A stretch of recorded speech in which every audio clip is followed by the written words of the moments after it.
आदाब dear viewers, आज हमारे साथ ख्वाजा हसन जिब्रान साहब जो कि एक समाजवादी पार्टी के युवा नेता भी हैं, जिनका मैं तारुफ देना जाऊँ तो यकीनन थोड़ा टाइम चला जाएगा, लेकिन हम सीधे मुद्दे पर बात करते हैं। दरअसल आज हमारे पास कुछ ऐसे अटपटे और चटपटे सवाल हैं जिनको शायद अब से पहले किसी पॉलिटिशियन के सामने रखते हुए आपने न सुना होगा न देखा होगा, लेकिन हम कोशिश करते हैं कि इन सवालों को आज हम ख्वाजा हसन जिब्रान साहब के साथ रखें और उनसे उनके जवाब जानें।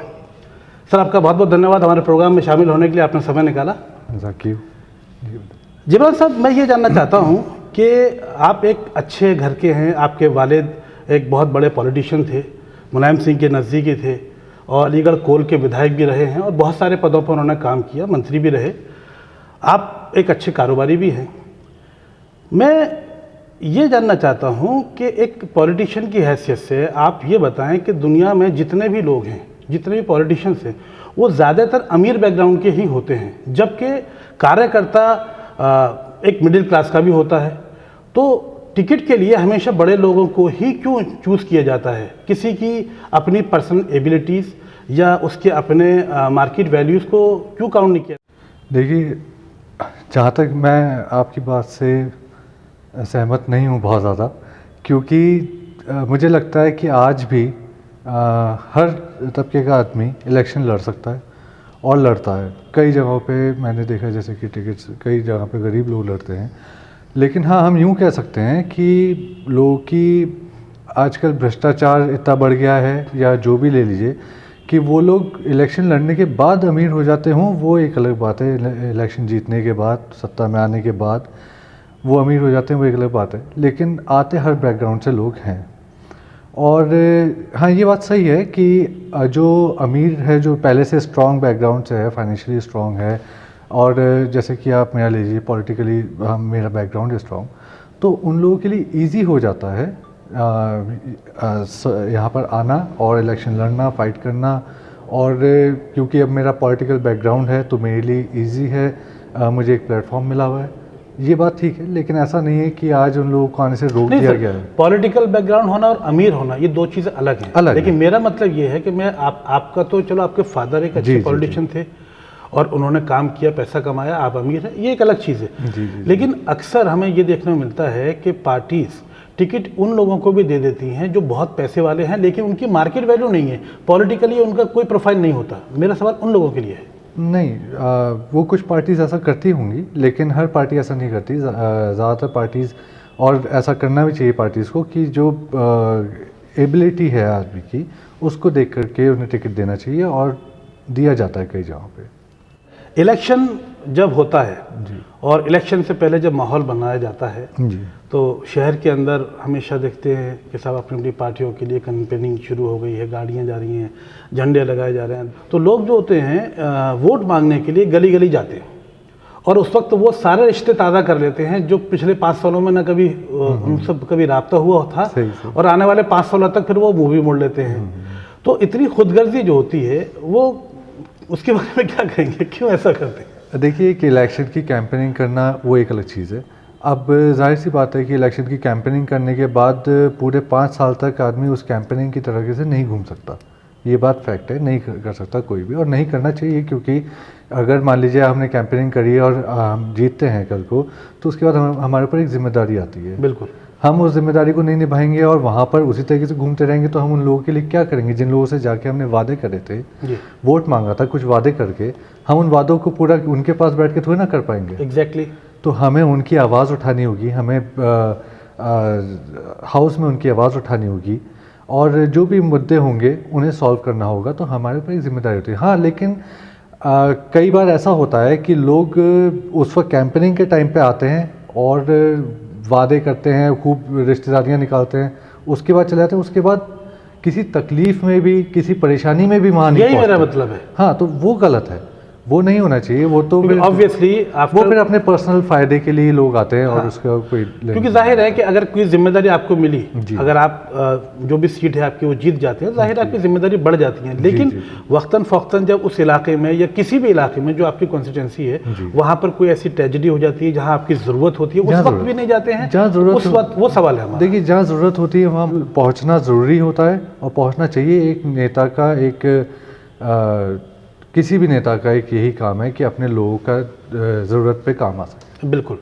अच्छा, एक और ये सवाल बताइए, मैं वोटर पॉइंट ऑफ व्यू से पूछ रहा हूँ कि वोटर को अपना वोट देते टाइम किन चीज़ों का आकलन करना चाहिए, क्या सोचना चाहिए? उसी के वोट के आधार पर पार्टी इलेक्शन जीतती है, कैंडिडेट इलेक्शन जीतता है और सत्ता में आता है, तो उसका तो नेम फेम सब कुछ उसके पास मिल जाता है। लेकिन वोटर का जो इंटेंशन होना चाहिए कि इससे मुझे क्या रिटर्न मिलने हैं, वो क्या क्या उसको फ़ायदा होते हैं, वो क्यों वोट दे किसी नेता को? देखिए, कोई भी वोटर हो, एक आम नागरिक की हैसियत से मैं बात कर रहा हूँ कि अगर मैं वो एक वोटर हूँ तो मैं ये देखूँगा कि मुझे इस वक्त जहाँ पर मैं रह रहा हूँ वहाँ पर मुझे किन चीज़ों की ज़रूरत है।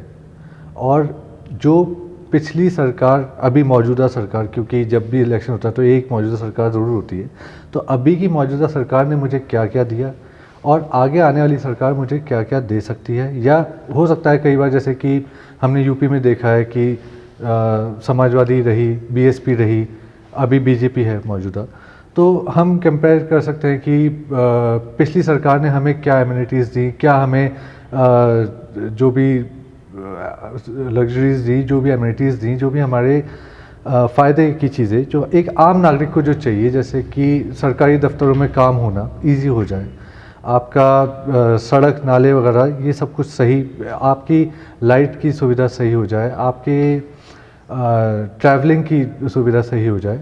ये जो आपकी सुविधाएं, आम जनता की जो सुविधाएं जो चाहिए, ज़रूरत की जो चीज़ें, वो कौन सी सरकार, कौन आपको सही दे सकता है, इसी आधार पे वोट करना चाहिए किसी को भी। देखिए, इलेक्ट्रिकल प्रॉब्लम, ट्रांसपोर्टेशन प्रॉब्लम, ये एक जनरल इशू सबके लिए होता है। सबके लिए होता है। अगर मैं बात करने जाऊँ एरिया वाइज, मान लीजिए हम अगर अलीगढ़ कोल की बात करते हैं तो जैसा आपका जमालपुर है, जीवनगढ़ है, या इस तरह के जो इलाके हैं यहाँ पर डेवलपमेंट की ज़रूरत है, क्योंकि सिस्टम बहुत ज़्यादा कमज़ोर है। तो इनके जहन में तो शायद ये बात रहेगी कि अगर कोई अच्छा नेता आता है तो हमारी गलियाँ अच्छी कराएगा, यहाँ पर क्लीनिंग की प्रॉब्लम सॉल्व हो जाएगी, अतिक्रमण हट जाएगा, और यहाँ पर लाइट की प्रॉब्लम है, तार गलियों में बिछे हुए हैं जिसकी वजह से आंधी तूफान आने से लोगों की जानें चली जाती हैं। लेकिन अगर इसी के बरक्स मैं बात करने जाऊँ सर सैयद नगर की या विक्रम कॉलोनी की, ये पॉश कॉलोनीज है, यहाँ इस तरह के प्रॉब्लम्स है ही नहीं। तो why they should come to give the vote to the candidate? तो उस वक्त उन्हें जिस चीज़ की ज़रूरत है, वहाँ पर जो लोग रह रहे हैं उन्हें जिस चीज़ की ज़रूरत है, वो उस आधार पर करेंगे। और मौजूदा सरकार ने उनके लिए वहाँ पर क्या डेवलपमेंट करा, क्या उनके लिए एमिनिटीज़ बढ़ाई, वो चीज़ उन्हें देखनी होगी। और जैसे कि अब हम लोग हैं, हम लोग सिविल लाइन में रहते हैं, सिविल लाइन कोल में यहाँ पर आपके सब कुछ ठीक है, लेकिन अब रोड्स ख़राब हो रही हैं, आपके जो भी फैसिलिटीज़ नहीं मिल पा रही हैं, उस तरीके की फैसिलिटीज़ को हमें खुद ध्यान करना पड़ता है, उन्हीं पे हमें उन्हीं के आधार पे वोट करना पड़ेगा। एमएलए, मेयर, एमपी, ये 3 ऐसी पोस्ट होती हैं, उसके नीचे आते हैं आपके सभासद। ये तमाम शहर के डेवलपमेंट के लिए पोस्टर डिप्यूट की जाती हैं। तो इनकी जो अपनी अपनी जिम्मेदारियाँ होती हैं वो क्या क्या होती हैं, मुझे 1 बाय 1 बताइए। देखिए, एमएलए की जिम्मेदारी अपनी एक, जैसे कि कॉन्स्टिट्यूंसी है, जो भी सभी की एक कॉन्स्टिट्यूंसी होती है, जैसे कि एमपी की एक कॉन्स्टिट्यूंसी, पूरा ज़िला एक कॉन्स्टिट्यूंसी हो गई, और एमएलए की एक विधानसभा हो गई। अब विधानसभा में जो जो चीज़ें उसके अंडर में आ रही हैं, जैसे कि मान लीजिए सिंचाई विभाग है, उसके अंडर में आ रहा है, एग्रीकल्चर है, और आपका पुलिस है, आपकी और बहुत सारी चीज़ें हैं, जैसे कि अर्बन एरियाज़ हैं, ये नगर निगम के अंडर में भी आते हैं। तो बहुत सारी चीज़ें ऐसी होती हैं जो नगर निगम और एमएलए दोनों के अंडर में आती हैं, और बहुत सारी चीज़ें ऐसी होती हैं जो नगर निगम सेपरेटली करता है, जैसे कि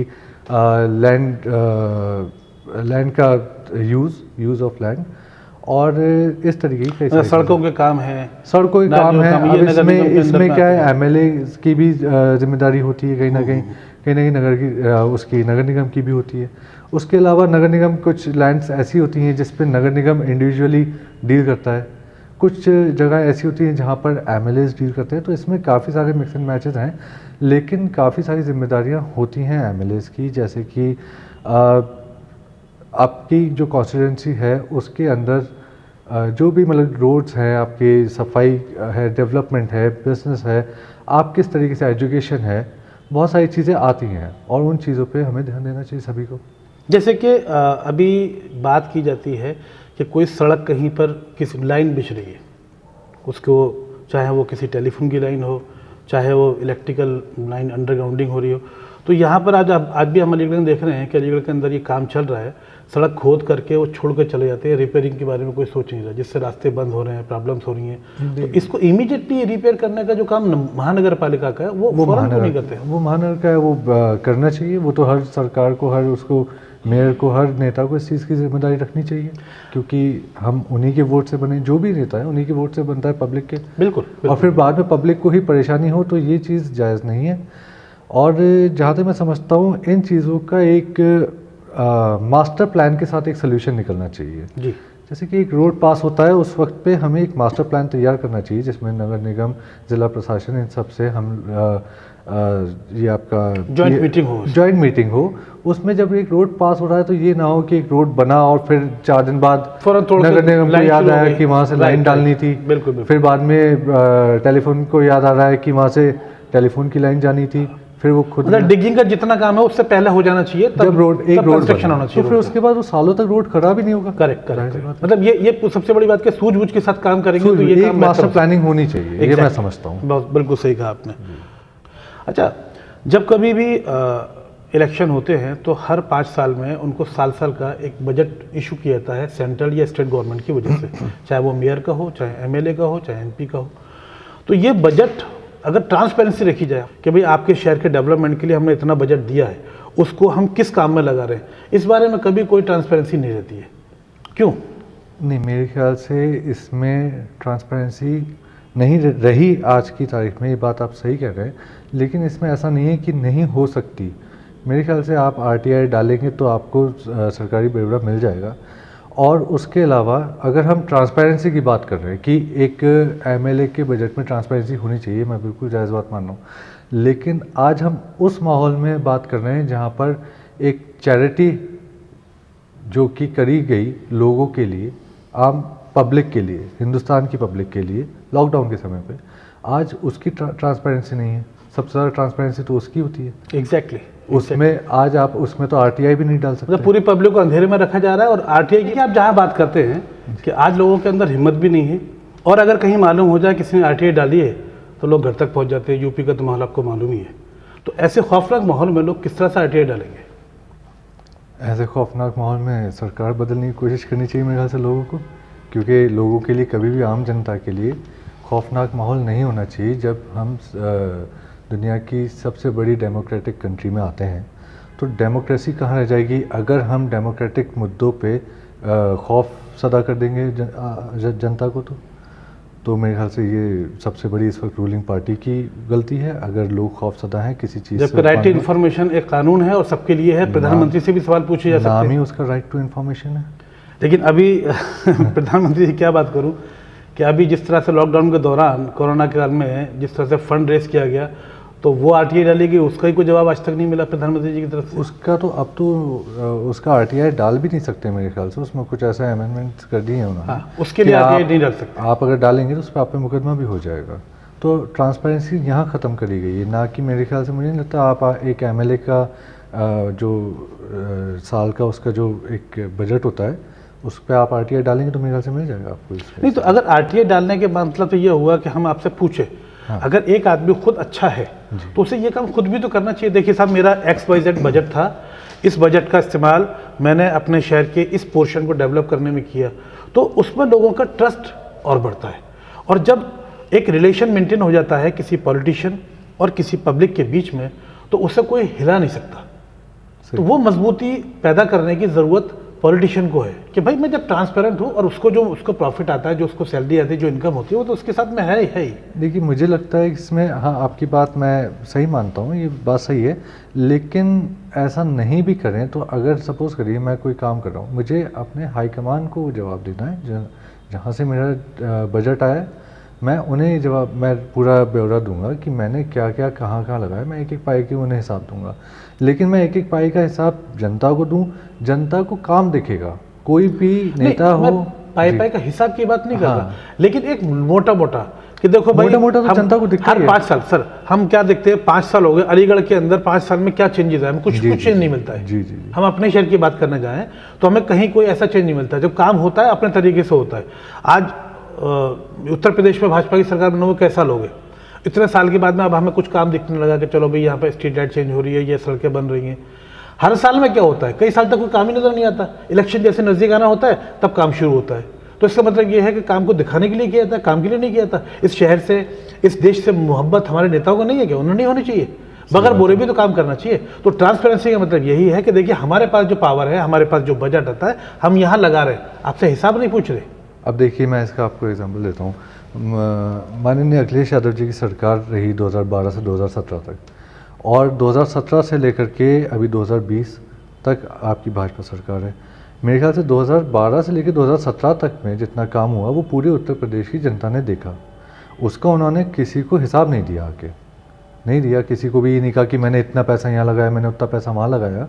लेकिन आज उत्तर प्रदेश की जनता ये खुद कह रही है कि अखिलेश यादव जी से ज़्यादा काम किसी मुख्यमंत्री के कार्यकाल में नहीं हुआ और आज तक भी नहीं हुआ। यही मतलब है हमारा। लेकिन और उन्होंने पूरे 4 साल, उन्होंने पूरे 5 साल काम करा, ठीक है, उन्होंने पूरे 5 साल काम करा। पूरे 5 साल में हम ये नहीं कह सकते कि उन्होंने लास्ट के 2 साल में काम करा या शुरू के 2 साल छोड़ दिए, ऐसा नहीं है। वो जिस दिन से मुख्यमंत्री बने उस दिन से उन्होंने काम करा, और जिस दिन तक मुख्यमंत्री रहे उस दिन तक की पास करी हुई योजनाएं आज तक आपके अलीगढ़ में भी चल रही हैं। पूरे उत्तर प्रदेश में उनकी पास करी हुई योजनाओं पे अभी भी काम चल रहा है। और जो कि हम समझते हैं कि जिस स्पीड जो उनकी भाजपा सरकार आने के बाद उन योजनाओं की स्पीड हो गई है, हमें ये भी लगता है कि वो योजनाएं वापस अखिलेश यादव जी की सरकार आने पे ही पूरी होंगी। जिस तरह से उन्होंने काम किया, यही तरीका सभी पार्टी लेकिन के उसके लिए एप्लीकेबल है जी, लेकिन उसके लिए उन्हें फिर किसी को ब्यौरा नहीं देना पड़ा ना। उन्होंने, आज लोग खुद जान रहे हैं कि हाँ उन्होंने निष्पक्ष होकर ईमानदारी से जो पैसा उनके पास था, सरकारी टैक्स पेयर का पैसा जो उनके पास था, वो टैक्स पेयर को उन्होंने रिटर्न कर दिया कहीं से भी। सर हम भी आपसे वही कह रहे हैं कि हम ट्रांसपेरेंसी का मतलब ये नहीं है कि आपसे बजट मांग रहे हैं या आपकी बैलेंस शीट देखना चाहते हैं। पब्लिक को बैलेंस शीट नहीं चाहिए होती। पब्लिक को विजिली नजर आना चाहिए कि भाई इनके इलेक्शन जीतने के बाद में ये पार्टी का कि ये काम हमारा हो रहा है, वो तो आएगा, वो तो नजर आए। वही, लेकिन आज कई कई में देखते हैं कि हमारे साथ पार्टी के एमएलए हमारे नजर आ गए। जैसा आप मुझसे कह रहे हैं कि अगर मैं मोटा मोटा बताऊं तो हाँ, मोटा मोटा कोई भी बता सकता है, मोटा मोटा माननीय अखिलेश जी भी बता सकते हैं, मोटा मोटा जिसने भी काम करा है वो बता सकता है भाई मैंने यहाँ ये करा, यहाँ ये करा, यहाँ ये करा। सब बताने की बात भी तब आती है जब काम नहीं करते। नहीं करते काम जब दिख रहा है तो बताने की जरूरत पता नहीं। एग्जैक्टली मेरा पॉइंट यही था शुरुआत से। I got your point. तो मैं उन्हीं लोगों की बात कर रहा हूँ। देखिए मैं भी एक भारत का नागरिक हूँ, आप भी एक भारत के नागरिक हैं, आप नेता हैं, मैं अपना काम करता हूँ, लेकिन हम सबके लिए ये देश सबसे ज़्यादा महत्वपूर्ण है। इस देश की कोई भी समस्या होगी तो हम पब्लिक के लिए आवाज़ उठाएंगे और आपके सामने और ऑफिसर्स के सामने और सत्ताधारी पार्टियों के सामने रखेंगे, ताकि इस देश की समस्याओं का समाधान हो सके और सही तरीके से हो सके। ये देश हम सबका है, इसके अंदर समस्याएं होनी ही नहीं चाहिए, होती हैं तो सोल्यूशन होना चाहिए। तो जो नेता, आज मैं ये बोलना चाहता हूँ कि अभी करंट पार्टी के एमएलए कौन से हमें नहीं पता, नजर ही नहीं आता, कहीं सभाएं नहीं हो रही, कहीं पीछे। चलो कोरोना काल छोड़ दी, उससे पहले भी कुछ काम दिखने चाहिए, कुछ बात दिखनी, पब्लिक के बीच जाके कहीं तो काम करें। एक तो अपना तेरा बहुत हो गया है। तो हमारा मतलब यही है कि जब कोई पॉलिटिशियन इलेक्शन जीत जाते हैं तो हमने ये नहीं कहा कि 5 साल तक उनके घरों पर जा जाकर पूछिए, लेकिन कहीं ना कहीं साल में 6 महीने में कोई ऐसा मौका तो आया कि आदमी वहां से गुजर के जाए, सही बात कि भाई कोई समस्या तो नहीं है। अगर एक साल में अगर एक इलाके में आदमी घूम जाएगा तो कम से कम उनको रिफ्रेश तो कर सकता है। और कोई समस्या है, देखिए साहब, आज हम बात करते हैं अरविंद केजरीवाल की, वो अपना दरबार लगा के बैठते हैं। एक एग्जाम्पल मिलता है, पुराने ज़माने के राजा महाराजा बादशाह भी अपना दरबार लगाया करते थे, प्रजा की समस्या डायरेक्ट सुनते थे। आज आपके और प्रजा के बीच के, यानी जो वोटर्स और आपके बीच के जो लोग हैं, वो आप तक लोगों को पहुँचने भी नहीं देते। एक तो ये मसला है, वो खुद को ही राजा बन जाते हैं। यानी साहब फलाना नेताजी का, नेताजी सो रहे हैं, नेताजी बाहर गए, नेताजी कुछ नहीं बोल रहे हैं, लेकिन नेताजी से पहले बड़े नेताजी बन रहे हैं। तो सबसे बड़ी प्रॉब्लम तो एक तो ये है, वो एक अलग पॉइंट हो गया। लेकिन मैं नेताओं के बीच में, पब्लिक के बीच में कहीं ना कहीं उनको विजिट करके अपने आप प्रेजेंस को शो करना चाहिए कि भाई हाँ मैं आपके साथ हूँ, आपकी कोई समस्या हो तो मुझे बताओ, आ सकते हो। बहरहाल अगला सवाल मेरा आपसे ये, जिस तरह से आज हम अपने नौजवान नस्ल को बोलते हैं कि एजुकेशन बहुत ज़रूरी है और पढ़ा लिखा नौजवान देश का भविष्य है। पढ़े लिखे लोग आगे आते हैं तो देश भी चलाते हैं, एडमिनिस्ट्रेशन भी चलाते हैं, क्योंकि वो सूझबूझ उनके पास में हो जाती है। जब हम किसी भी दफ्तर के अंदर किसी भी कैंडिडेट का इंतखाब करते हैं, यानी उसका जब चयन करते हैं, तो हम उसकी डिग्री पूछते हैं कि भाई आपने ग्रेजुएशन किया, पोस्ट ग्रेजुएशन किया, आप इंजीनियर हैं, आप डॉक्टर हैं, BMS किया, MBBS किया, उसके एतबार से आपको अपॉइंट किया जाएगा। उसका टेस्ट भी होता है, उसका इंटरव्यू भी होता है। लेकिन जिसको हम देश चलाने के लिए देते हैं उसकी डिग्री के बारे में हम क्यों नहीं पूछते? क्या लगता है आपको कि जिस तरह से आज हम देश को जिन लोगों के हाथ में देते हैं उनको भी क्वालिफाइड होना चाहिए, उसके लिए भी कोई एजुकेशन मैंडेटरी होनी चाहिए? देखिए, क्वालिफिकेशन होनी चाहिए और बहुत अच्छी चीज़ है। अगर क्वालिफाइड लोग होंगे तो एक फ़र्क पड़ेगा मेरे ख्याल से, लेकिन इस पे कोई कानून क्यों नहीं है? मेरे ख्याल से आपका पॉइंट ये है कि इस पे कोई कानून क्यों नहीं है? कानून, क्योंकि इस पे कोई कानून क्यों नहीं है, तो इसका मैं आपको कुछ एग्जांपल देता हूँ। जैसे कि आप देखिए, बहुत बड़े बड़े बिजनेसमैन हैं हमारे देश में। धीरू भाई अंबानी जी बहुत बड़े बिजनेसमैन रहे जी, और कई सारे बड़े बिजनेसमैन रहे जिनकी क्वालिफिकेशंस इतनी हायर लेवल की नहीं थी, लेकिन उनका मैनेजमेंट था। जो नेता होता है उसका मैनेजमेंट मायने रखता है, जो अधिकारी होता है उसकी क्वालिफिकेशन मायने रखती है। अगर अधिकारी की क्वालिफिकेशन नहीं है, आज बिल गेट्स की कंपनी है, अगर आप बिल गेट्स की क्वालिफिकेशन पूछेंगे तो बिल गेट्स की क्वालिफिकेशन नहीं है कुछ भी, लेकिन बिल गेट्स अपने अंडर में जिसको भी रखेंगे उनकी क्वालिफिकेशन बहुत ज़्यादा हाई होगी, बहुत ज़्यादा हाई लेवल की क्वालिफिकेशन चाहिए। अगर आज आप या मैं भी वहाँ जाके जॉब करना चाहेंगे तो हमें आपको पूछा नहीं जाएगा, क्योंकि वहाँ पर चाहिए PhD लेवल की बहुत हाई लेवल की वहाँ पर एजुकेशन चाहिए।